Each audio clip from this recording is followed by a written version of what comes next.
In today's video, I'm going to teach you how to connect your broker to MT5. Connecting your trading account properly is the first thing you need to do before you can place any trades. So we'll walk through it slowly and clearly. I'll cover both the desktop version of MetaTrader 5 and the mobile app, and I'll show you what to do if your broker doesn't automatically appear in the list. Let's start with MT5 on your computer. Once you have MT5 open, look to the top menu bar.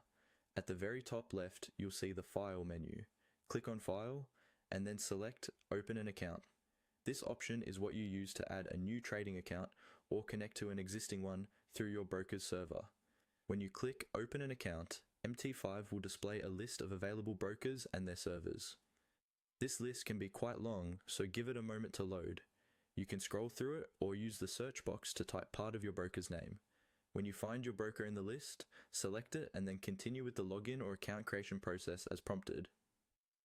Typically, your broker will give you a login, password, and server name when you open a live or demo account, and you simply match those details to what you see in MT5. Now, let's look at the mobile app, since the path is a little different.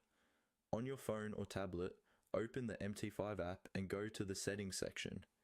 Inside Settings, find and tap on Manage Accounts. This area is where all your existing trading accounts are stored. To add a new one, tap on Open an Account. Just like on desktop, you'll see a list of brokers you can connect to. Search or scroll until you find your broker, then follow the on-screen instructions to log in with the details provided by your broker. If you don't see your broker in the list on either desktop or mobile, don't worry. You can still connect manually as long as you have the correct server address. Your broker usually provides this on their website or in your welcome email. In MT5, instead of choosing from the list, look for an option to enter the server address manually, then type in the address exactly as given. Once that's added, you can log in with your trading account credentials and